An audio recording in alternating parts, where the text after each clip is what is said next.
Salut bande de petits curieux! Vous mourrez d'envie de savoir comment se termine cette série dont tout le monde parle? Vous êtes avide de révélations en tout genre? Alors vous êtes au bon endroit! Aujourd'hui, je vais vous parler d'une série mythique, Stargate SG1. Bienvenue dans Avance Rapide, l'émission qui dévoile tout sur la fin de vos séries cultes.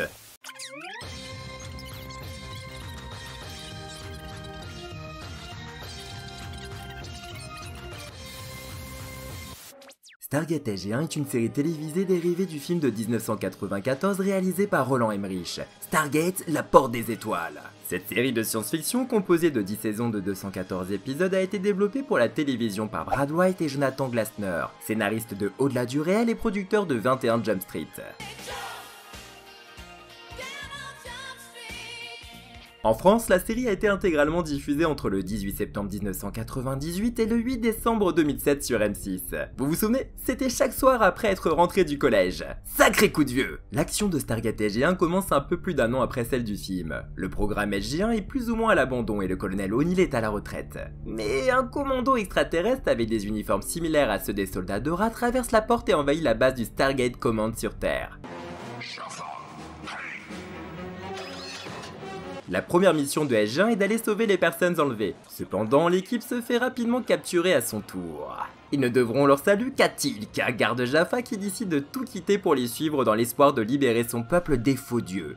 En effet. Par la suite, Teal'c rejoindra SG1 ainsi que le capitaine Samantha Carter, une physicienne du contingent. Stargate SG1 met ainsi en scène une branche spéciale de l'Air Force américaine, le Stargate Command. Les équipes explorent d'autres planètes grâce à une porte des étoiles et mènent une lutte acharnée contre une race d'extraterrestres parasites, les Goa'uld.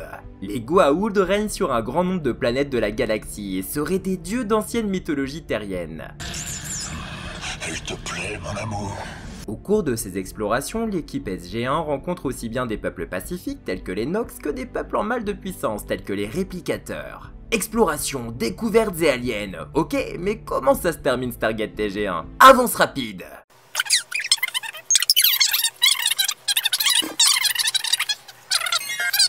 Le temps d'une vie, le 20e et dernier épisode de Stargate SG1. Pour ce final, les scénaristes ont fait preuve d'une grande créativité. L'équipe SG1 apprend qu'il ne reste plus que quelques semaines à vivre aux Asgard, de puissants alliés extraterrestres ressemblant étrangement aux aliens de la zone 51.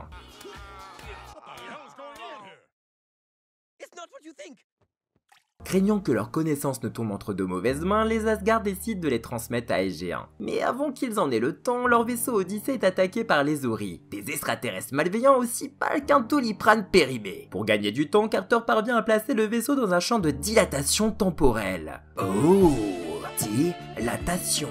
La technologie Asgard m'a permis de créer une bulle de dilatation temporelle stable. On ne s'en rend pas compte, mais le temps est tellement accéléré à l'intérieur de la bulle que des années vont passer pour nous pendant qu'il ne s'écoulera que des fractions de secondes à l'extérieur. Mais très vite, Carter s'aperçoit qu'elle ne pourra pas libérer les Asgard de cette prison. Les jours, les mois, les années passent et la vie de l'équipage s'écoule peu à peu. Vala et Daniel deviennent un couple, Sam apprend le violoncelle, le général Landry meurt. Et puis un jour, Carter trouve la solution et élabore un plan qui permettrait à tout le monde de revenir en arrière, et d'oublier par la même occasion les 50 années qui viennent de s'écouler. Grâce à Teal'c, le plan fonctionne et l'équipe SG1 se retrouve bientôt dans leur base chez Cheyenne Mountain. Tous, à l'exception de Teal'c, ont oublié ce qui est arrivé sur l'Odyssée pendant tout ce temps. La dernière réplique de SG1 est prononcée par le général Landry. À très bientôt. Telle est la fin de Stargate SG1.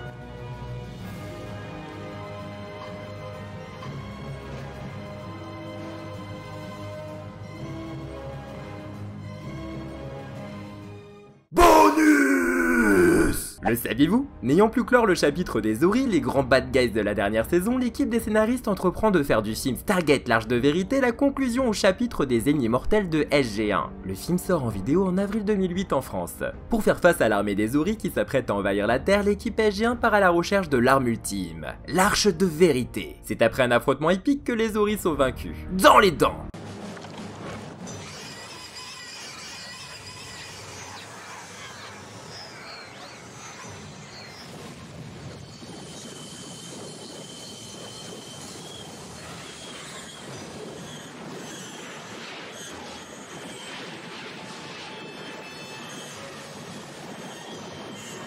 C'est déjà la fin d'Avance Rapide. On se retrouve très prochainement pour un autre épisode. En attendant, n'oubliez pas d'être curieux. Retrouvez tous les épisodes d'Avance Rapide sur Not In Game, votre chaîne YouTube 100% gaming et culture geek.